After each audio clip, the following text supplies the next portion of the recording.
You know, it's not every day that a law from way back in 1792 suddenly starts popping up all over the news. But that's exactly what's happening with something called the Insurrection Act. So, what on earth is this centuries old law, and why is it causing such a stir right now? All right, let's get into it. That's the statement that just put a 230-year-old law on pretty much everyone's radar. And to really get what's going on here, to understand the weight of a president threatening to use the Insurrection Act, we kind of have to look at two big things. The law itself, of course, but also what was happening on the ground that led to this warning in the first place. All right, first things first, let's set the scene. This warning, it didn't just come out of nowhere. Nope. It was a direct response to some really rapidly escalating unrest on the streets of Minneapolis.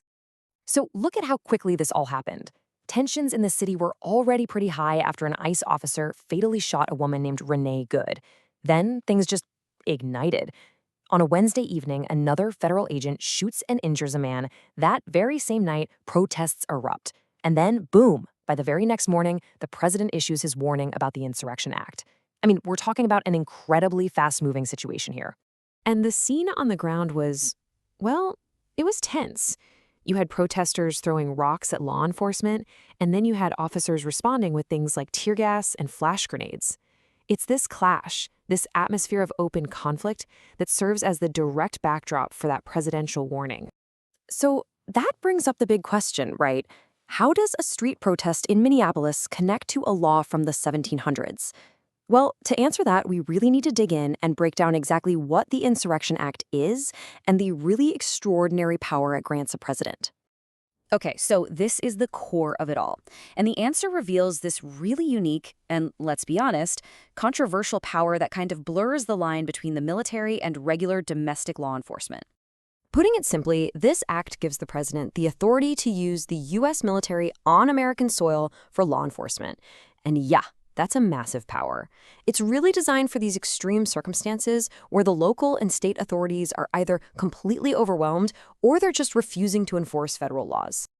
Now, to really get why a law like this even exists, we have to go way, way back. I'm talking all the way back to the very beginning of the United States, to a time before a lot of the federal laws we take for granted today were even on the books. Just think about that year for a second, 1792. The United States was a brand new, kind of fragile country at that point. This law was actually passed during George Washington's presidency, and it was made for a very specific reason, to give the new federal government the power it needed to put down rebellions and, assert its authority over the states. And this is where you see the core legal tension, really. Normally, there's this other law called the Posse Comitatus Act, and it strictly prohibits using the military for domestic law enforcement. That's the rule. But the Insurrection Act is the huge exception. It's basically the legal doorway that lets a president bypass that rule and deploy troops right here on American soil. So, okay, that brings us right back to today and the modern implications. What are the specific conditions that have to be met for a president to actually take this pretty extraordinary step? So, how does a president actually use this thing? Well, it follows a pretty specific logic. First, you've got to have some kind of rebellion or a situation where federal laws are being blocked. But, and here's the crucial part, the president has to determine that the state is either unable or unwilling to control the situation themselves. It's only then that the president can make the call to send in federal troops. The key takeaway here really is that this is absolutely not supposed to be a first response. It's a last resort.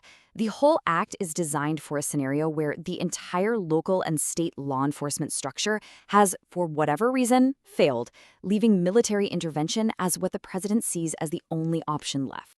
And this right here is the fundamental conflict, isn't it? You've got an 18th century law designed for a brand new republic being talked about for 21st century protests. It really forces us to ask a pretty tough question. In our modern democracy, when, if ever, is it actually justified to use the military on your own streets?